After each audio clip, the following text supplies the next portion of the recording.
Welcome back to the channel, everybody. This is Todd coming to you once again from what is technically the dining room, and once again with pretty bad audio, comparatively speaking to what, because my little microphone has, gone away. The dodo.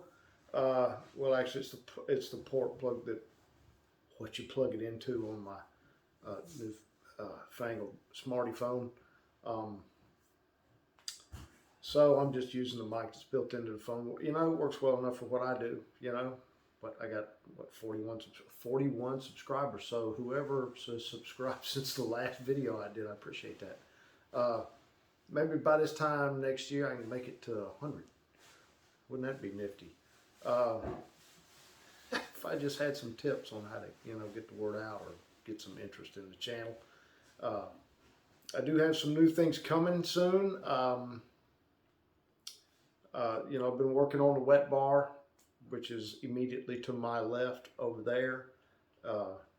It was well, I'm not going to go into too much detail. It was a laundry room, but I relocated the laundry room to a different part of the house. And since the plumbing was in there and power, kind of worked out. So, but anyway, I'll be posting a video on that soon. But, let's get back to the business at hand, which is another beer. It's, what's today? Today's the Friday before Christmas. So I hope everybody's having some happy holidays, and I hope everybody's Christmas is a happy and merry one.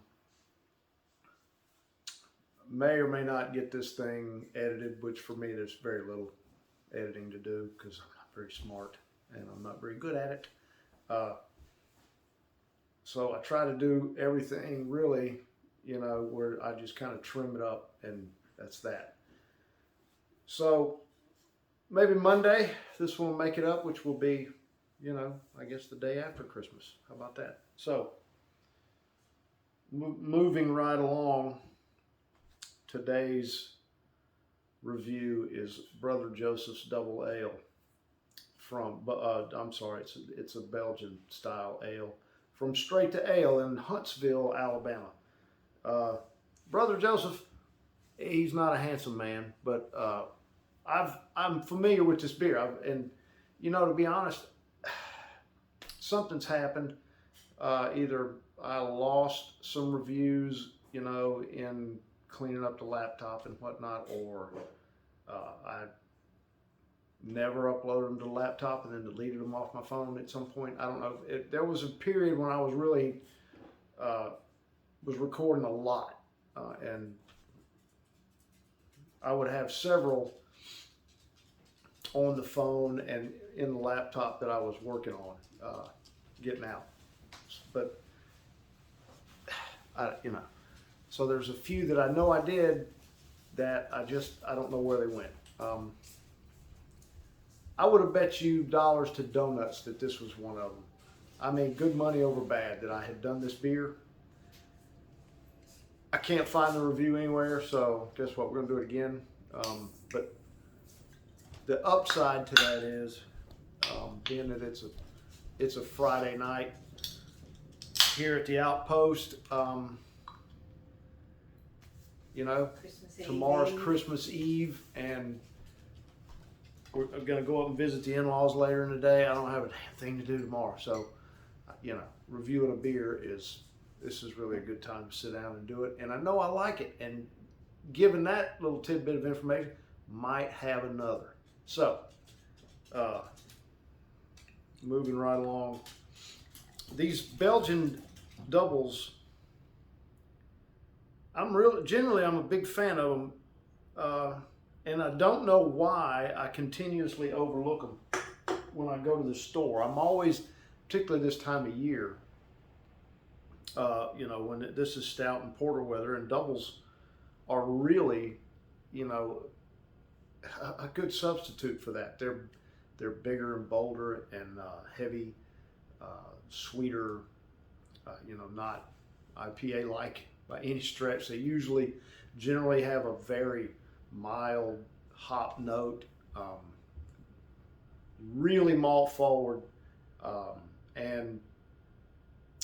but they can be really complex in their flavor profile. A lot of dark fruits, raisins, currants, things like that. I'm a big fan of them. It's a beer that was developed, way back by the Trappist monks in Belgium. So cats know they can brew some beer. They've been doing it a long damn time. So, I mean, you can see that's a brown ale. Looks like a brown ale. Now this one is 8%. So, unfortunately, my wheelhouse, I love them 5 to 7. If I'm gonna sit down and have, more than a couple, I like to keep it in that range. Just extend the drinking session. You get up 8, 9, 10. Yeah, I'm 1 or 2, and I'm an old fart, so I just can't hang in there like I once did when I was a young man.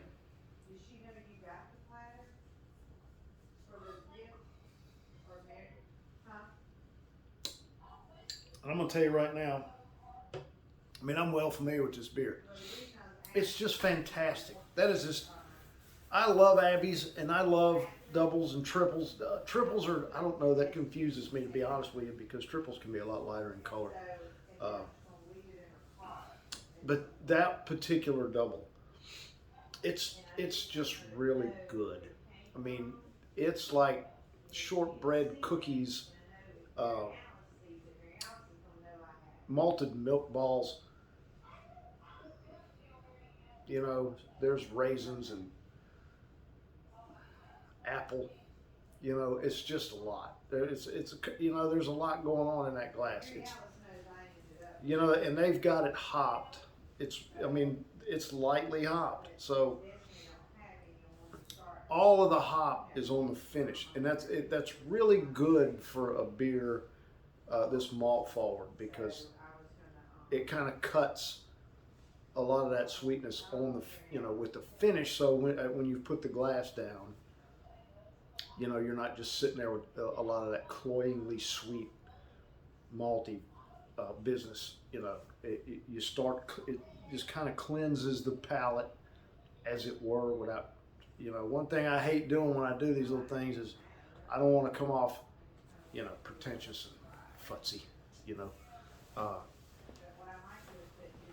I'm just an old redneck down here in Alabama that happens to enjoy, drinking. Look, I've said it a long time ago, drink better or drink less, but of course, by all means, drink what you like and like what you drink,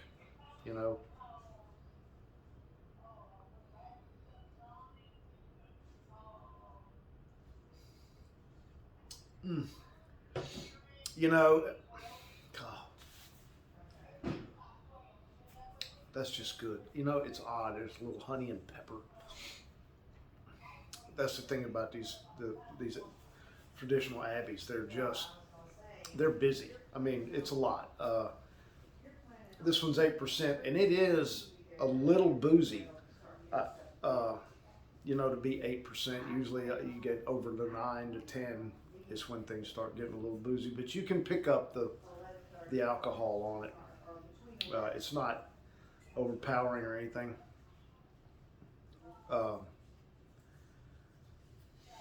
We didn't even talk about the nose on it. It's really light. It's just yeasty. You kind of pick up the hops. You can definitely pick up that 8%, the ethanol off the top of the glass. That's definitely present. It's really interesting. The nose is really similar to the palate. So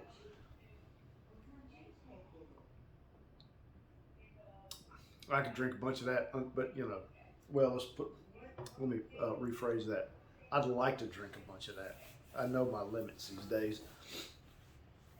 But if one thing I always like to do is recommend whether or not, if you're into craft beer, or if you're not, whether it's worth jumping into. If I was to recommend someone that doesn't have a lot of experience, you know, with the craft scene or going to their local breweries or whatnot, that this beer probably, man, it'd be a toss-up, 50-50, whether, you know, they enjoyed that or not. Because it is, all the flavors that are there are really pleasant. It's really well done, but it is really busy. You know, it can be a little bit intimidating, but I think I'd recommend it anyway. You know, but then again, I am a fan of doubles, triples.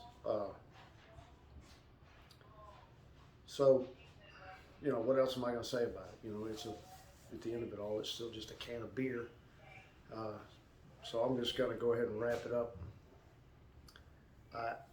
Once again, I hope everybody has a great Christmas and wonderful holidays. We're going to come up on the new year sometime. Here comes my little pooch. I don't have to worry so much about her since my mic's not working and she doesn't wrap herself up in the mic cord all the time. Hey, little sweet pea, come here. Come on. There she comes. Oh, say hello, everybody. This is Sophie, my little rescue Poochie Pooch, with her onesie. Yeah, I got my onesie on because it's the great frickin' freeze of December. December of 2022, you know, here in the deep south, when the temps, what are you looking at?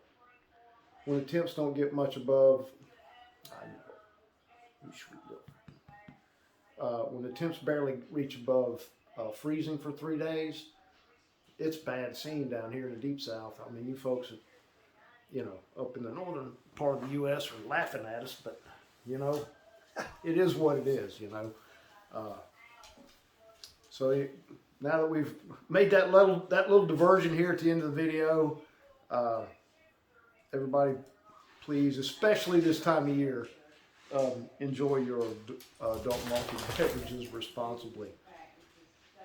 Oh, like and subscribe.